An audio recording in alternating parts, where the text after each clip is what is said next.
il y a une intervenante, je mets la photo dessus. Donc c'est Cécile et c'est une vraie photo.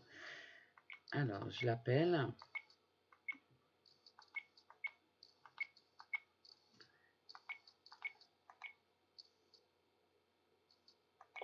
Je vais vous mettre le son.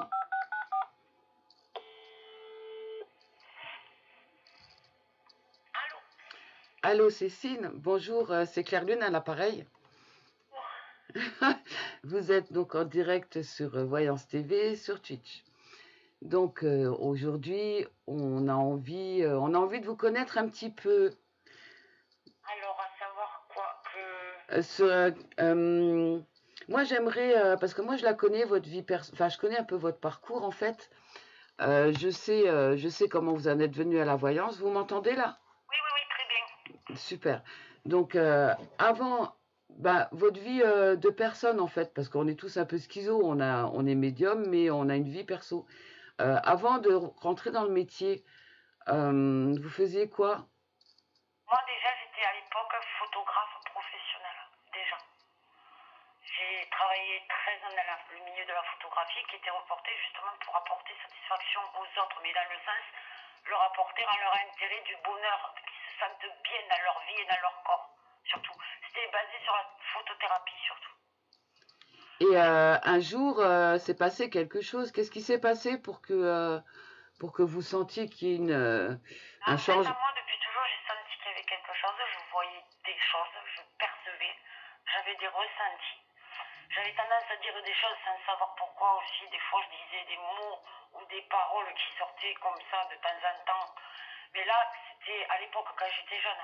Après, j'ai vécu des traumatismes qui ont fait aussi que quelque part, je me suis intéressée à tout ce qui était dans le domaine. Et ça, c'est bien de le dire parce que, à force de parler à des médiums, eh ben, on se rend compte que la plupart sont passés par des choses difficiles.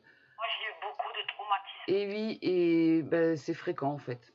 Et ça a été la perte de ma mère aussi qui m'a menée aujourd'hui à communiquer directement avec l'au-delà. D'accord. Et puis moi, vous me l'avez raconté à titre perso, que vous aviez été, vous vous êtes inquiété de ces mots qui arrivaient, tout ça, et vous êtes posé des questions sur ce qui se passait. Vous avez été voir un médecin pour ça, non? Et moi, j'ai eu un suivi pendant un an par une infirmière et un psychologue du fait que déjà je pensais être schizophrène. Oui, c'est ce que vous m'aviez dit. Mon don, il est arrivé du jour au lendemain, ça a été direct, ça a commencé par l'écriture automatique. Puis ensuite de là, il s'est délivré que j'étais en période à ce moment-là de dépression quand un soir sur mon canapé, il m'est arrivé que ma bouche, je me suis posé une question et ma bouche a répondu toute seule. J'ai pas compris, là j'ai cru être schizophrène. Et en fait, j'ai été suivie pendant un certain temps et en fait, on m'a dévoilé que j'avais un vrai sixième sens. Et ça a duré, vous êtes resté combien de temps dans ce doute-là? Ça a dû durer longtemps quand même. Moi, j'avais peur de mon don. Je me posais des questions, je me disais, oui, ça fait peur. Peut-être que j'avais quelque chose en moi qui faisait que ça communiquait. J'ai cru être envoûtée. J'avais eu affaire aussi à quelqu'un qui m'a enlevé quelque chose que j'avais de mauvais sur moi. Parce que j'avais tendance à être agressive aussi parfois. Donc en fait, j'ai toujours eu à moi quelque chose, mais qui s'est révélé ou qui m'a ouvert où mes yeux se sont ouverts dessus justement, et à contrôler mes émotions et à percevoir à moi qu'il y avait quelque chose de plus que ce que les autres avaient. Parce que moi, j'ai toujours été justement à tout faire pour arriver à savoir qui j'étais surtout. Ce que je foutais ici sur Terre. Je me posais beaucoup de questions. Qui j'étais. Et comment, on va passer sur le pro, comment ça se passe en fait? Quelqu'un vous appelle en voyance avec un sujet, comment ça se passe en vous? Dès que j'ai le son de la voix, il se déclenche. Alors des fois, c'est des flashs précis, un détail. Ça peut être par exemple comme souvent, on dirait que mes guides se dirigent autour de la personne.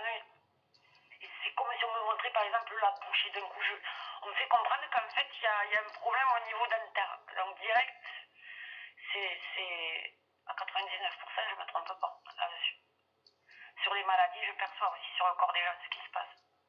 Et est-ce que vous maîtrisez, c'est-à-dire... Mais après, je peux indiquer beaucoup de choses aussi.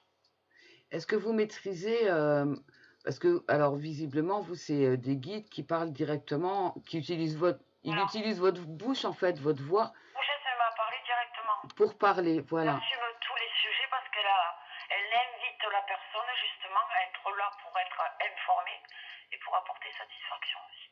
Après, il en est de leur devoir à eux, à mes guides, de concevoir à titre d'information, de leur apporter satisfaction. Ils leur montrent leur chemin, mais après, ils leur font comprendre aussi que se diriger peut-être à gauche, ça serait pas le bon chemin, qu'ils risquent de stagner, mais après, c'est un choix que doit concevoir en fait la personne après, voilà. Mais ils sont toujours là pour informer surtout. Mais eux, ils vous diront jamais ce que vous devez faire. Ouais. Pas Et d'obligation. vous en avez plusieurs? Moi, j'en ai, alors, dans mon contexte, moi, je ressens qu'il y en a deux. Il y en a un qui est tout petit, je ne sais pas qui il est. Il est dans l'ombre, celui-là, il se cache, on dirait, derrière les deux autres. Mais j'en ai un qui est très droit, surtout. Alors, ça dépend, je ne sais pas, je ne l'explique pas. Il y a des périodes où dans les consultations, je sens celui qui semble un peu plus limpide, un peu plus cool, on va dire. Quand il dialogue, des fois, il peut faire rire les clientes. Il peut leur apporter un détail, quelque chose pour les remettre en place, mais dans le sens, oui, vous faites ça, vous êtes coquine, et c'est la vérité, c'est toujours des choses, d'ailleurs, elle rigole souvent. Mais après, il y en a un qui est très droit, par contre. Il n'aime pas les gens. En fait, il est assez droit et il supporte pas les gens qui ont tendance à pleurnicher pour en rien, on me dit. Là, je répète ce qu'on est en train de me dire. Donc là, concrètement... Il essaye de les redresser, de leur montrer leur chemin. Mais ceux qui ont tendance à ne pas écouter, ça les agace parfois. Ça les énerve de répéter la même chose aussi. Des fois, ça arrive qu'il y a des clientes, elles me rappellent tous les 2 jours. Je suis un peu froide, mais c'est pas moi qui le suis, c'est eux qui leur disent. Ça sert à rien de rappeler au lendemain parce que rien ne va changer pendant un temps. Et vous avez vraiment, à l'heure actuelle, est-ce que vous savez vraiment quelle est votre mission au bout du compte? La mission, elle est... Au début, je rigole parce qu'au début, je disais toujours que je suis un tuyau. J'ai l'impression qu'on passe au travers de moi pour aller raconter des choses et moi, je suis juste quelque chose, mais je suis rien, moi. Oui, c'est ça. C'est le propre. Enfin, c'est ce que devraient se dire tous les médiums, en fait. Ouais. Vu que mes guides communiquent avec ma bouche, au moment où ça se passe, quand ils parlent direct, je ne sais pas ce qu'ils vont dire, au même moment, c'est comme si mon cerveau intérieurement, c'est comme si je me mettais sur le côté en mode, on va dire comme quand on pense, on est ailleurs. Ouais. Et au moment où ils dialoguent, je vois des films, je vois des flashs. Et des fois, ça peut prévenir deux choses. Et est-ce que des fois, ils refusent, admettons que vous ayez une cliente qui soit malhonnête, est-ce que votre guide va refuser de l'aider? J'en ai eu 3 malhonnêtes en 3 ans qui m'ont menti, qui parlaient par exemple sur des sujets sentimentaux, qu'ils avaient des relations avec une personne, elle voulait savoir ce qui allait en être, s'il allait revenir, sauf que le guide, il insistait pour informer que dans leur relation, ça équivaut à dire plus ou moins, vous êtes ensemble de temps à autre, mais il n'y a pas de relation, entre autres, d'amour. Oui. Expliquer, parce qu'elle me ment en me disant qu'elle a des relations, vous voyez ce que je veux dire?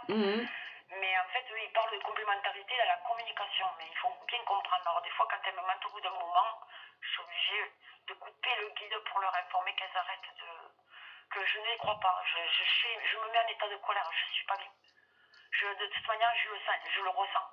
J'ai affaire à beaucoup de médiums aussi, donc j'ai des médiums qui me contactent, et que ce soit médiums ou des gens qui ont affaire à, comment dire, on va dire, je parle pas de religion, mais ce que je parle, c'est que tous ceux qui ont la foi, qui ont une certaine croyance en leur cœur, parce que moi, je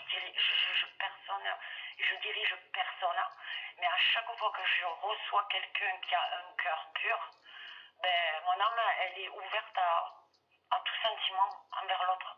Oui, donc c'est quand même plus facile. Je m'accapare de la personne et je lis en elle comme dans un grand livre, toute sa vie. C'est plus facile quand vous avez des belles âmes au téléphone. Et les gens que je ressens pas, c'est pas pareil. On dirait que dans mes consultations, c'est différent. Voilà. Quand j'ai affaire avec des gens qui ont le cœur pur, qui sont soit missionnaires dans la vie ou qui soient de bonté, de générosité, tout ça, qui ont le cœur pur, qui sont ouverts d'état d'esprit aussi, et qui sont souvent dans la souffrance, parce que ces gens, ils sont toujours dans la souffrance. mais mm. ils sont toujours là pour donner aux autres. Moi, ces gens-là, je les relève. Les guides, ils sont là pour les relever et pour leur, justement, les aider à avoir confiance en eux et à continuer leur mission. Et si je peux me permettre, je vais arrêter de vous demander du perso. Euh, là, on sait que la situation pour vous, elle n'était pas évidente hein, d'accepter ce direct-là. Euh, Là, à ce moment même, si vous laissez parler vos guides, qu'est-ce qu'ils expriment? Ils doivent se moquer de vous, je sais pas. Moi, ce qu'on fait, c'est bien pour que les autres sachent aussi, surtout, que dans la vie, on pense surtout au matériel, mais on est loin d'imaginer qu'en même temps, on est en train tous de se perdre, ils disent. Ça, c'est le guide qui parle au travers de moi, qui dit, je laisse parler. Ouais, ouais. De manière, ils ont tout à parole. On peut leur demander n'importe quoi. Ils peuvent vous révéler des tas de choses. Moi, j'ai appris beaucoup. J'ai appris des mots aussi. Oui. Ils m'ont même sorti, alors que j'ai jamais lu la Bible, à une cliente en consultation, des phrases de la Bible. Alors que j'ai jamais lu la Bible. Oui, c'est impressionnant. Ouais. Et si je me permets, je ne sais pas si ça vous dérange, vous le dites. Je ne sais pas trop quoi vous poser comme question. J'ai pas envie de parler sur moi, mais si on parlait. En gros, moi, ce que je peux dire aux gens, c'est que j'ai changé.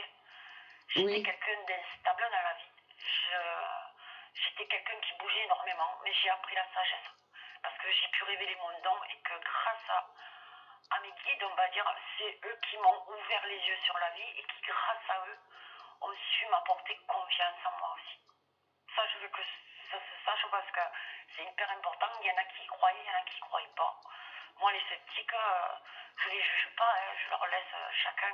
Mais si chacun avait en soi l'idée, au moins une seule fois dans sa vie, de creuser en son cœur, voir ce qui y paraît, vraiment, je pense que beaucoup ouvriraient leurs yeux autrement dans la vie. Oui, c'est clair. Voilà. Ben, le matériel fait beaucoup. Et par rapport à ce qui se passe en ce moment, on est tous, il y a des mots qui font peur, confinés, tous des mots comme ça l'an dernier. Est-ce que vos guides, ils ont quelque chose à dire sur cette situation qu'on vit qui est assez difficile pour tout le monde? On me dit que ça va paraître difficile et compliqué, mais qu'à la fois on en a pour un bon bout de temps encore. Ouais, c'est moi ce que je pense, enfin, c'est ce que j'ai aussi. On va penser que peut-être en notre univers, il va y avoir encore des choses compliquées et difficiles, mais à la fois, il va y avoir lieu d'autres choses aussi. Est-ce que vous pensez qu'on va retrouver la vie Il va y avoir d'avant? problème dans le monde entier. Vous pensez qu'on va pouvoir retrouver notre vie d'avant? Moi, j'y crois pas. Vous y croyez, vous? On me dit que ça peut provenir que plus tard, que de toute manière, les choses ne pourront changer qu'à partir du moment où les gens fourniront leurs efforts là où il faudra se conduire. C'est-à-dire autant dans la liberté d'expression, ils disent, mais en même temps avoir le pouvoir de parler, mais de faire comprendre une bonne fois pour toutes que si on ne change pas, tout va être en état de, on me dit, de sobriété. Tout va être saccagé dans la vie des gens. C'est vrai, donc c'est une bonne remise en question, en fait, ce qui nous arrive.